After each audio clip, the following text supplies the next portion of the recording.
Hello et bienvenue à tous sur la chaîne du BS. Baby Soldat est là pour aujourd'hui vous apprendre les bases du trading, étant donné que je fais souvent des vidéos où j'aborde des stratégies, où j'aborde des points en trading qui sont plus ou moins complexes pour les débutants. Et on me demande à longueur de journée de faire des vidéos un peu plus initiatives, un peu plus pour les débutants, justement pour vous aider à comprendre ce dont on parle au quotidien. Donc justement, le but de cette vidéo va être de vous apprendre un peu les bases fondamentales du trading, que vous sachiez de quoi on parle. C'est le minimum, je pense. C'est un peu le guide complet pour démarrer le trading sur des bonnes bases. Si aujourd'hui vous vous y intéressez, mais que vous n'avez pas encore franchi le pas, sûrement par manque de connaissances. Donc mon but durant cette vidéo va être justement de vous accompagner, de vous donner les définitions de base, les mots de vocabulaire, les applications à installer, de donner sens un peu à tout ce que vous entendez à longueur de journée sur les réseaux sociaux, d'autant plus qu'il y a beaucoup d'idées perçues, on va dire, de clichés concernant le trading. Il y a plein de gens qui vont penser que c'est de l'arnaque, il y a plein de gens qui vont penser que c'est révolutionnaire, que ça va changer leur vie. Pour d'autres, c'est de la merde, c'est que les influx voleurs. Et encore pour d'autres, c'est ce qui te permettra d'atteindre ta liberté financière et géographique un jour. Donc mon but, comme je vous l'ai dit, est de vraiment vous initier à ce monde et surtout aussi de casser les préjugés que vous pouvez avoir afin de faire en sorte que justement vous commenciez de la meilleure des manières avec moi. Alors, on attaque direct, je vous mets le partage d'écran qui est actif. Et en fait, je ne vais pas aller très loin, je vais juste vous partager l'introduction un peu de ma formation quand je fais des séminaires, quand je fais des formations Zoom ou encore quand je prépare des coachings. Généralement, c'est par là que je commence. Même si la personne s'y connaît en trading, j'estime qu'il est nécessaire qu'elle revoie ses bases parce que c'est sur de solides fondations qu'on édifie de grands bâtiments. D'accord ? Donc, on va attaquer dans le vif du sujet directement par le trading. C'est quoi? Parce que c'est vrai que, comme je le disais tout à l'heure, il y a beaucoup de gens qui ont une idée qui est déjà préconçue concernant le trading, que ce soit une idée négative ou une idée positive. Mais la plupart des gens qui ont justement des idées, des avis concernant le trading, la plupart ne sauront même pas définir le mot trading correctement. Et je pense qu'il faut partir de là, c'est-à-dire que avant d'entamer un nouveau domaine, il faut savoir le définir. Alors le trading, de manière littérale, en anglais, ça veut tout simplement dire commerce, ni plus ni moins. Quelqu'un qui fait du trading, en anglais, c'est quelqu'un qui fait du commerce, d'accord? Donc maintenant, le trading existe sous différentes formes. On en a même tous un peu fait dans notre vie, d'accord? Sans même le savoir. Et là, je vous ai mis quelques exemples. Premièrement, il va y avoir les fans de sneakers. Vous voyez, il y a des fans de sneakers qui vont camper devant une boutique toute la nuit. Dès que la boutique va ouvrir, ils vont se précipiter sur les modèles en 42 de telle édition, dans tel coloris. Ils vont les acheter à un certain prix, dans l'espoir de les revendre plus cher. Ceci est du trading. Alors, la personne qui a acheté la paire de sneakers en question, elle a dû effectuer une analyse. C'est-à-dire qu'il n'a pas campé devant le Foot Locker pour sortir une paire d'Air Force One. Tu vois, tout le monde là, c'est pas un modèle qui est particulièrement recherché. Donc il a ciblé une édition, une collection très précise d'un modèle très précis. Ensuite, il l'a pas pris dans tous les coloris.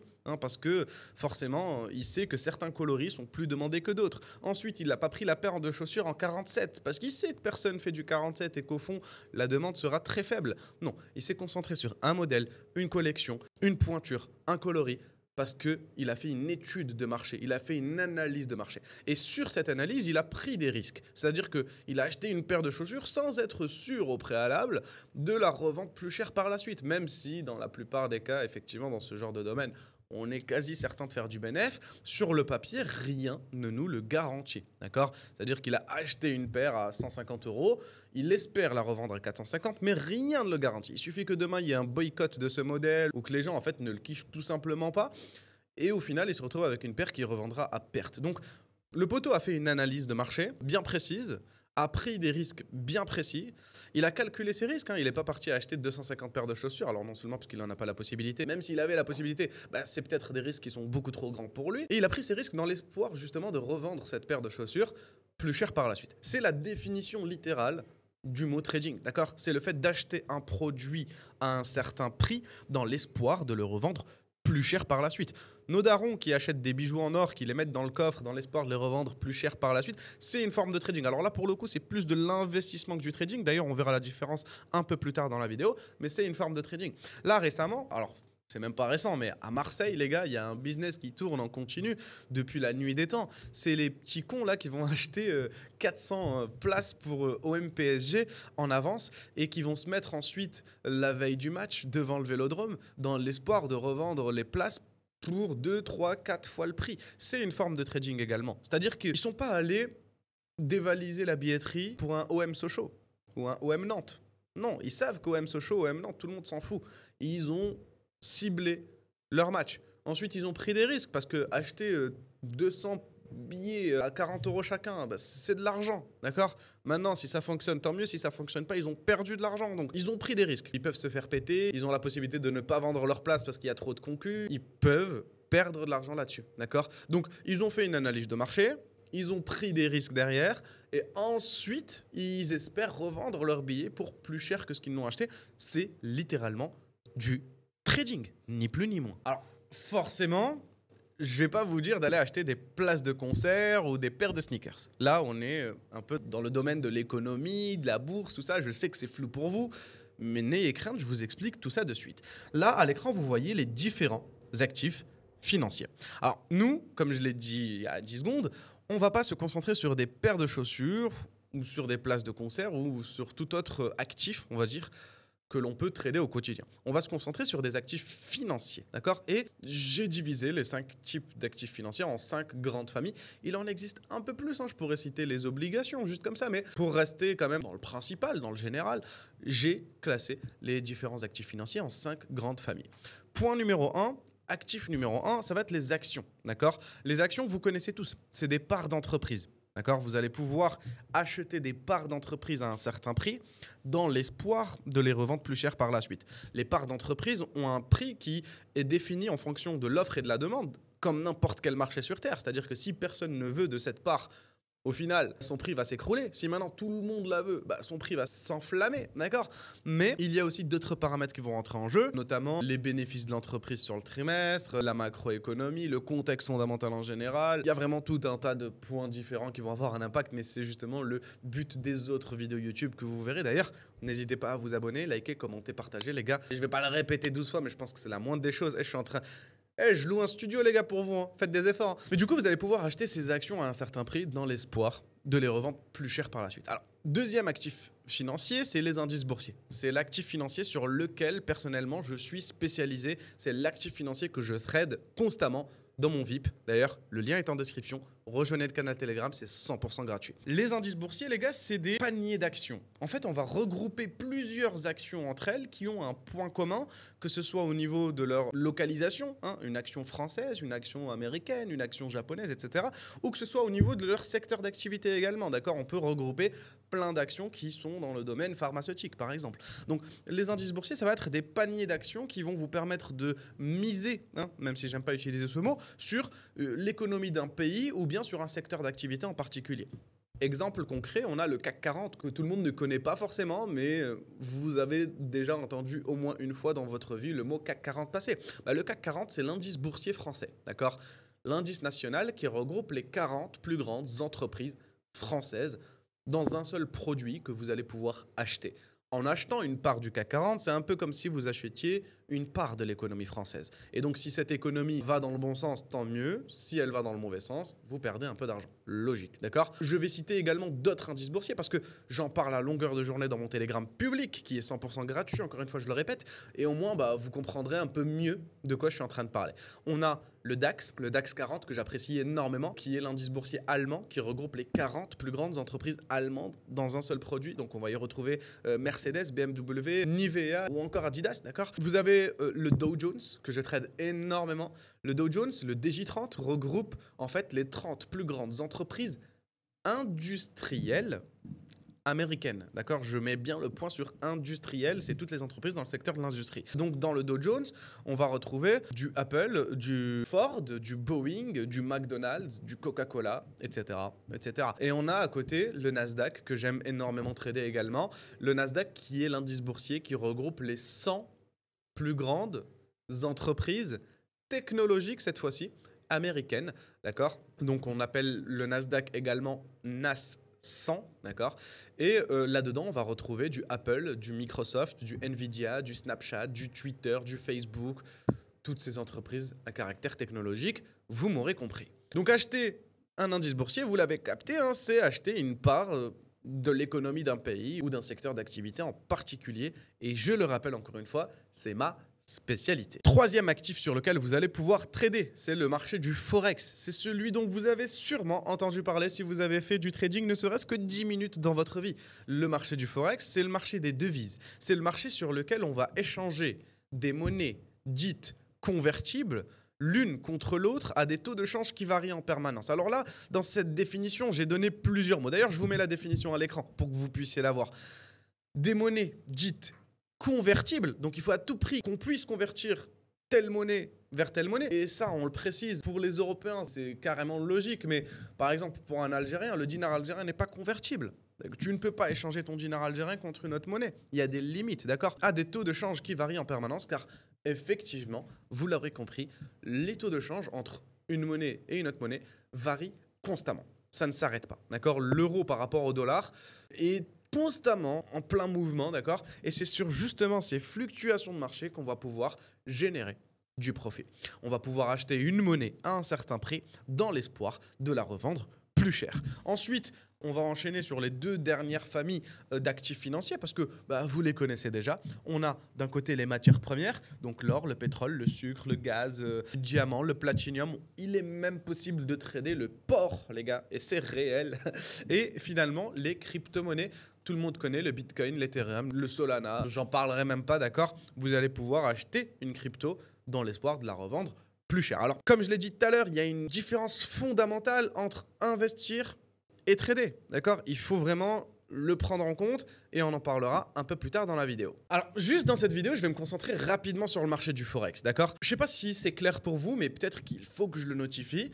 Quand on trade, on va toujours échanger deux produits l'un contre l'autre, d'accord? Constamment. Reprenons l'exemple de la paire de chaussures. Je vais acheter une paire de sneakers à 150 € parce que j'estime qu'elle en vaudra 500 à l'avenir. Je vais échanger de l'argent, de la monnaie, d'accord?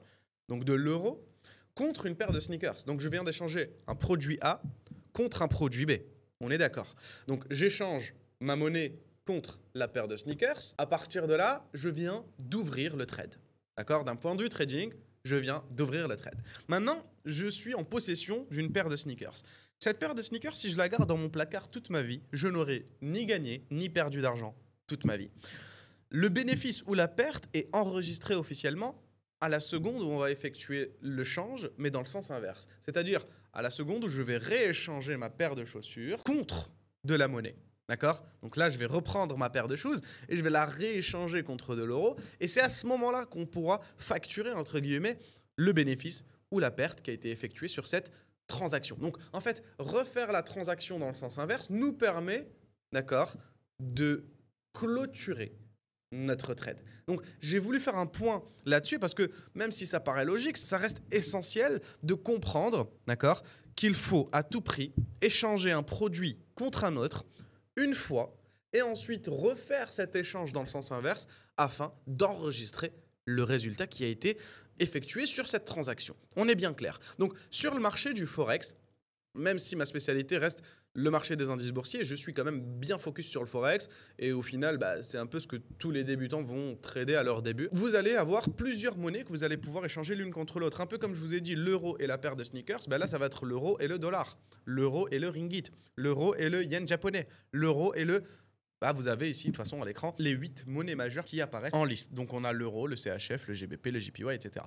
Et là, vous voyez un petit exemple de graphique à côté qui nous permet juste d'illustrer un exemple que j'ai l'habitude de donner dans mes formations, mais que je ne pourrais pas forcément vous donner maintenant parce qu'on n'a pas beaucoup de temps, au fond, et que ce n'est pas forcément le sujet de la vidéo. Mais la chose que vous devez noter là-dedans, c'est qu'un graphique vous montre toujours l'évolution du prix en fonction du temps, d'accord? Aussi simple que ça. Donc là, on est sur un graphique EUR-USD, d'accord? Le graphique de l'euro par rapport au dollar. Ici, c'est le prix de 1 euro vaut combien de dollars? Donc là, vous voyez qu'on est à 10, donc 1 euro égale $10. Forcément, c'est des prix qui sont totalement sortis de mon chapeau, mais qui servent uniquement à donner un exemple lors de mes formations. Et ensuite, ici, c'est en fonction du temps, d'accord? Et là, bah, du coup, durant ma formation, j'explique que voilà, l'euro, dollar est passé de 10 à 5, etc., etc. Je vous l'ai dit, c'est pas le sujet de la vidéo. Si on atteint une barre de like approximativement satisfaisante, je pourrais pourquoi pas enchaîner. Et en vrai, si vous me motivez, les gars, je vous déballe toute ma formation gratuitement sur YouTube, hein, ça tient qu'à vous. Maintenant que vous avez compris ça, il va falloir démonter quelques clichés. Alors, le premier cliché qu'on a déjà démonté, sans même que vous vous en rendiez compte, c'est juste le trading, c'est de l'arnaque. Non. Le trading, c'est pas de l'arnaque. Le trading, c'est juste le fait de faire du commerce, d'acheter un produit dans l'espoir de le revendre plus cher. Et oui, ça fonctionne. J'ai pas besoin de vous convaincre qu'acheter des choses et les revendre à prix plus élevé une fois que la cote aura augmenté, ça fonctionne. Maintenant, faut-il encore savoir quoi acheter, quand revendre? On est d'accord. Maintenant, le deuxième cliché que l'on va détruire dans cette vidéo, c'est quand les graphiques montent, les traders gagnent de l'argent. Quand les graphiques chutent, les traders en perdent. C'est totalement faux. Et ça m'est arrivé à mes débuts en trading. Je me lance, 3 mois plus tard, le Bitcoin s'écroule un peu. Je reçois des appels de mes potes, ils me disent alors le trading ça marche plus ou... Frérot, ça n'a absolument rien à voir. En trading, il est possible d'acheter comme de vendre. Alors je vais vous donner les définitions d'acheter et de vendre et je vais même aller plus loin, je vais vous expliquer quelque chose que personne ne vous a expliqué sur YouTube. Alors, acheter en trading, c'est tout simple, ça veut dire entre guillemets parier que le graphique va monter. Qu'un graphique quelconque va monter. Si je dis que j'achète l'euro USD, donc que j'achète le cours de l'euro face au dollar, ou bien que j'achète l'or, ou bien que j'achète le Dow Jones, peu importe, c'est que je parie, entre guillemets, que le graphique du Dow Jones, de l'or ou de l'euro USD encore, va grimper et va donc s'élever à la hausse. En revanche, si je dis que je vends le pétrole, ce n'est pas la définition que vous avez en tête. D'accord ? Je sais que dans la tête de beaucoup, pour vendre quelque chose, il faut le posséder. Alors qu'en trading, c'est un peu plus complexe que ça. Quand je vais vous dire que je décide de vendre le Dow Jones, je peux vendre le Dow Jones alors que je n'en possède absolument pas. Quand je vends le Dow Jones, c'est en fait que je suis en train de parier que le prix du Dow Jones va chuter. Ok ? Donc j'achète, c'est je parie qu'un graphique va monter. Je vends, c'est je parie qu'un graphique va chuter. Donc là, on est en train de dégommer le deuxième cliché. C'est-à-dire, non, un trader ne gagne pas forcément quand les graphiques montent et il ne perd pas forcément quand les graphiques chutent. Tout dépend de la position qu'il a placée et du sens dans lequel il a placé cette position. D'accord ? Si j'achète un produit et que ce produit chute, effectivement, j'ai perdu de l'argent. Mais si je vends un produit et que ce produit monte, bah, j'en perds parce que mon pari est dans le mauvais sens. Du coup, la chose que je vais vous expliquer et que personne en général ne vous explique, c'est la suivante. Comment est-il possible de gagner de l'argent sur la chute d'un produit ? Comment est-ce que je peux parier, entre guillemets, que le pétrole va chuter? Si le pétrole chute, je gagne de l'argent. Mais d'où provient cet argent? Là, votre premier réflexe va être de me dire il provient des gens qui l'ont acheté et qui sont actuellement en train de perdre. Absolument pas. Le principe de vente, de vendre en trading, repose sur le principe de ce qu'on appelle la vente à découvert. La vente à découvert, c'est un principe très très simple. Regardez, cet iPhone coûte 1000 €. On dit n'importe quoi. J'estime, d'accord, que le prix de cet iPhone va chuter avec le temps. Ok, comment est-ce que je peux générer du profit dessus? Ça va être très simple. Je vais demander à quelqu'un de me prêter cet iPhone. Ok, donc s'il te plaît frérot, tu peux me prêter l'iPhone? Pas de souci. On me prête l'iPhone, on me le met dans la main. Cet iPhone valant 1000 €, je vais instantanément le revendre. Alors actuellement, je suis endetté d'un iPhone. Je ne suis pas endetté de 1000 €, je suis uniquement endetté d'un iPhone. Mais je l'ai revendu cet iPhone et je me suis mis 1000 € dans la poche. Ça ne peut pas s'arrêter là forcément. Hein. Le mec qui m'a prêté son iPhone, il aimerait bien le revoir un jour. Je vais patiemment attendre que le marché chute. Et si demain je me réveille et que je vois que le prix de l'iPhone est à 700 €, je vais aller le racheter sur le marché. Je vais aller, boum, je vais acheter un iPhone à 700 balles et je vais rendre l'iPhone à son propriétaire. Alors forcément, le propriétaire, il y a de fortes chances qu'il exige le même iPhone qu'il t'a prêté, mais sur les marchés financiers, c'est pas la même chose. Une action, c'est une action, peu importe laquelle, d'accord? Donc, j'emprunte une action à un prix que je vais revendre et ensuite, je vais essayer de la racheter pour moins cher que le prix auquel je l'ai vendue. Si maintenant le prix explose et ne fait que monter, je vais être obligé de la racheter à perte pour la revendre, pour la rendre à mon propriétaire. Vous voyez ce que je veux dire? Mais au moins, vous avez une définition, vous avez une logique derrière le fait de parier, entre guillemets, que le prix d'un actif va chuter. Du coup, maintenant vous avez compris tout ça, il y a une question qui revient assez souvent et à laquelle j'aimerais bien répondre directement. C'est quel actif financier choisir? Est-ce qu'on va trader les actions? Est-ce que c'est mieux de trader l'or? Est-ce que c'est mieux de trader les matières premières, les cryptos, le forex? Quel actif financier choisir pour se lancer en trading? Alors c'est pas compliqué, peu importe, tout simplement. C'est-à-dire que une fois que vous avez appris à trader, vous pourrez trader n'importe lequel de ces actifs. Alors, certains actifs ont des spécificités qui leur sont propres. C'est-à-dire que, par exemple, le marché des actions est ouvert de 9 h à 18 h, heure locale de l'action en question. C'est la même chose pour le marché des indices boursiers. Le marché du Forex, lui, il est ouvert 24 h sur 24, de dimanche 23 h à vendredi 23 h. On va avoir le marché de la crypto qui, lui, est ouvert 24 h sur 24, 7 jours sur 7. Le marché de la crypto est particulièrement volatile. Les mouvements vont être particulièrement importants, tandis que le marché du Forex est un peu plus liquide. Le marché des actions est un peu plus stable. Mais les techniques restent les mêmes. Pour vous donner une métaphore, j'aime bien dire durant mes formations que c'est un peu comme si je vous apprenais à monter à cheval. Une fois que tu sais monter à cheval, tu sais monter n'importe quel cheval. C'est-à-dire que oui, ce cheval-là est un peu plus docile, l'autre un peu plus agressif, l'autre il boite un peu si tu veux, mais au fond, tu sais monter n'importe quel cheval. D'accord? Donc, lancez-vous sur l'actif qui vous inspire le plus, testez-les petit à petit et ensuite focus sur un seul actif. C'est ce que je vous recommande le plus. N'essayez pas de tout trader, restez focus, apprenez à maîtriser votre cheval, à le comprendre jusqu'au bout et ensuite vous pourrez galoper. Non, je suis en train de partir en couille. Du coup, du peu que vous avez compris, normalement, il y a une différence qui est relativement importante entre trader et investir. Un investisseur, il va choisir un actif et se positionner dessus parce qu'il y croit dur comme fer. Il est convaincu, par exemple, l'investisseur sur le Bitcoin est convaincu que la blockchain c'est révolutionnaire, que ça va changer le monde, que le Bitcoin c'est la future monnaie, que ça va révolutionner la planète. Il a des convictions profondes, il se bat pour son Bitcoin. Il pourrait débattre avec toi pendant 4 heures pour te convaincre que c'est le meilleur actif du monde. Il pose de l'argent à mort dessus. Si le marché chute, il perd de l'argent. Si le marché monte, il gagne de l'argent. Il n'y a pas de vente ou d'achat. D'accord? Un trader, en revanche, n'en a rien à foutre. Un trader, c'est un rat. C'est un mec, il est là pour gratter son billet. Un trader peut très bien acheter un produit dans lequel il ne croit pas du tout. C'est-à-dire que je peux très bien, moi je vais vous dire, allez, le Bitcoin, les gars, pour moi c'est de la merde. Le Bitcoin, ça pue sa mère, il n'y a aucun intérêt à investir sur le Bitcoin. D'accord? Mais je vais quand même l'acheter sur 2-3 jours. Parce que j'estime que malgré le fait que le projet soit merdique, j'estime que sur les 2-3 jours à venir, il peut quand même encore grimper un peu. D'accord? Tandis qu'à côté de ça, si je vends un actif, je peux très bien vendre un actif alors que je suis convaincu que cet actif est bon. C'est-à-dire que je peux vendre le Bitcoin alors que je suis convaincu que le Bitcoin va monter. Mais si j'estime que sur les 2-3 jours à venir, ça va chuter, je vais me mettre à la vente. C'est-à-dire que le trader, comme je l'ai dit, c'est un rat, hein, c'est un opportuniste qui est là juste pour récupérer son billet et se casser, tandis qu'un investisseur, c'est un soldat qui est prêt à se battre pour son projet et qui veut aller loin, le plus loin possible avec son projet. D'accord? Vous voyez un peu la différence. D'ailleurs, 90, 95 même % des investisseurs sont gagnants sur le marché. Parce que l'investissement, c'est le fait de poser ses billets et d'attendre longtemps. Et généralement, quand tu poses tes billes sur un produit qui est relativement normal, hein, tu vas pas acheter je sais pas quoi, généralement tu ne peux que sortir gagnant parce que l'inflation et l'économie ne fait qu'augmenter. Maintenant, 90% des traders sont perdants, hein, et ça c'est une stat qui fait peur à première vue, mais croyez-moi qui est beaucoup moins effrayante que ça, parce qu'il faut prendre en compte que sur les 100% de traders qui se sont lancés dans le trading, il y a 50% qui ont suivi ZK, il y a 10% ils se sont jamais formés de leur vie, il y a 15% ils se sont formés 10 minutes pas plus.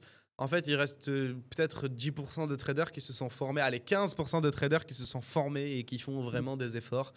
Et sur les 15, allez, il y en a peut-être 10 qui vont réussir à obtenir un sérieux résultat. D'accord? C'est comme si je vous disais 95% des élèves en médecine sont perdants et échoueront. Mais oui, il y a la bonne moitié qui est déjà là pour gratter la bourse, ni plus ni moins. Il y en a encore 25% qui sont là pour faire plaisir à leurs parents mais qui suivent pas les cours.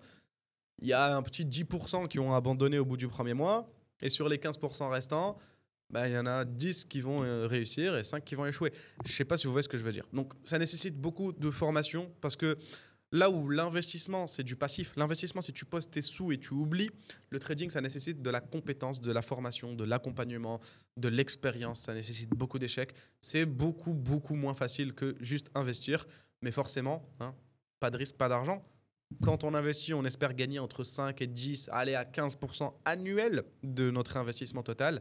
Tandis que quand on fait du trading, on peut espérer aller chercher 20, 25, 30, 40, sur les bonnes années, 50% de notre investissement annuel. Donc, si tu veux gagner un peu plus, il va falloir se former un peu plus et du coup prendre le taureau par les cornes, comme j'ai envie de dire. Du coup, quel outil allez-vous utiliser pour vous lancer en trading? Premier outil dont vous allez avoir automatiquement besoin, je vous le mets à l'écran, c'est le site TradingView. C'est sur ce site que vous allez analyser les graphiques. Comme vous le voyez, je vais pouvoir me balader de graphe en graphe, je vais pouvoir analyser le marché, je vais pouvoir justement au mieux essayer d'anticiper l'évolution des prix d'un actif. Ce n'est pas sur cette application que je trade, c'est uniquement sur cette application que j'observe le graphique. Ensuite, deuxième application que je vais utiliser, ça va être un broker. D'accord ?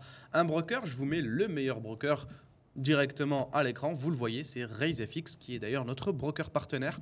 J'aime le préciser quand même les gars, j'ai 130 000 abonnés sur TikTok, donc sincèrement je peux choisir, je peux travailler avec n'importe quel broker. Je ne suis pas en train de vous recommander RaiseFX parce que c'est mes partenaires, non, c'est mes partenaires parce que c'est les meilleurs. Si demain je sens que ça va pas bien, je peux changer, mais ça fait maintenant 1 an et demi que je travaille avec eux.